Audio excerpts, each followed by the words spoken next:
विशेष package की घोषणा बिहार के लिए उन्होंने आरा से की थी। 2015 के बाद से दिल्ली में और बिहार में दोनों जगह भाजपा जदयू की एनडीए की सरकार है।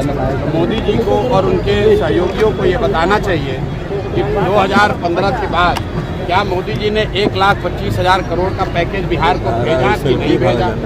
अगर भेजा तो वहाँ काम कहाँ हुआ? दो ही बात हो सकती है, या तो मोदी जी ने वो 1,25,000 करोड़ का पैकेज भेजा नहीं, या फिर उन्होंने भेजा और उनके डबल इंजन की सरकार ने बिहार में उस पैसे को लूट लिया।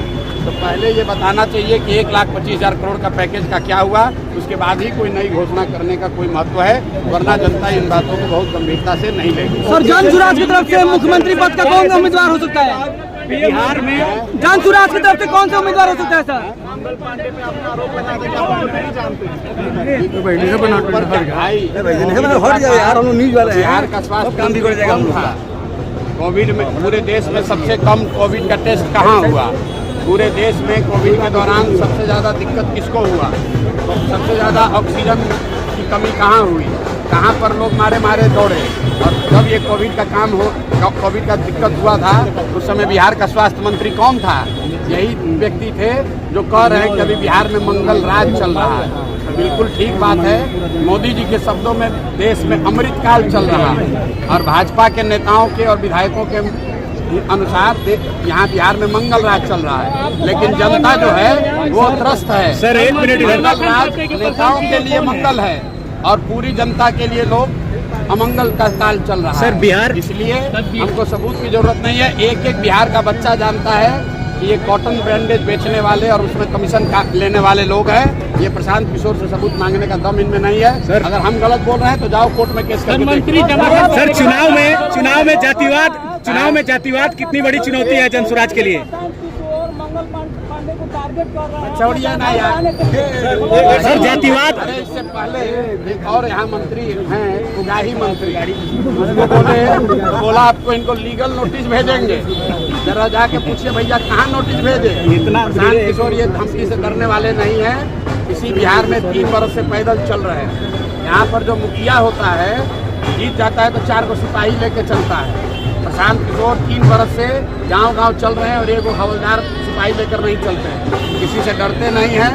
ये भ्रष्ट लोग हैं, ये चोर बदमाश लोग जो जनता को लूटा है, वो प्रशांत किशोर को डरवा नहीं सकता है। जितना FIR करना है कर दो, जितना लीगल नोटिस भेजना है भेज दो। सर, मात्र एक सवाल। जनता जानती है ये लोग भ्रष्ट हैं, जनता को लूट रहे हैं। बिहार के एक आदमी से पूछ लीजिए, कोई ऐसा सरकारी काम नहीं है जिसमें बिना घूस दिए हुए, बिना पैसा दिए हुए काम हो सकता है। प्रशांत जी, मात्र एक सवाल। अरे भाई, अभी तक तो कह रहा था कि हम भाजपा का बी टीम है, अभी कह रहा है कि भाजपा वाला हमको गाली दे रहा है। भाई, जब जब जनता खड़ी होगी तो जो लोग मुफ्त में जनता को लूट रहे थे वो चिल्लाएंगे ही। अब चुनाव सामने है, 5 महीना के बाद सत्ता हाथ से चली जाएगी। आपको कैमरे पर कह रहा हूँ, लिख लीजिए।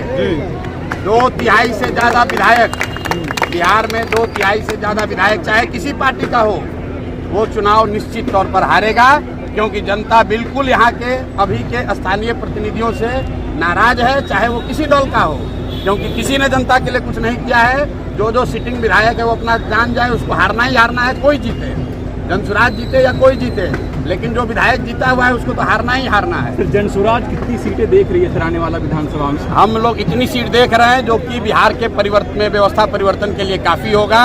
बिहार में परिवर्तन होकर रहेगा, बदलाव होकर रहेगा, कोई रोक नहीं सकता है, क्योंकि बिहार के लोग चाहते हैं कि यहाँ बच्चों के लिए शिक्षा हो, रोजगार हो, पलायन रुके, भ्रष्टाचार खत्म हो। बहुत हो गया जाति पाति, बहुत हो गया मंदिर मस्जिद, जो होना था हो गया। अभी बिहार का चुनाव है, हम लोग बिहार में चाहते हैं अगर सरकार किंग मेकर ही बनना है। बिहार की जनता को इस बार राजा बनाना है। बिहार में बदलाव लाना है कि नहीं लाना है? तो पूरा अंदर से ताकत लगाकर बोलिए, जय बिहार।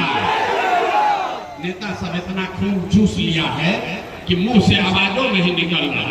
हे भगवान, अरे अपना मिट्टी के लिए नारा नहीं लगा सकते हो?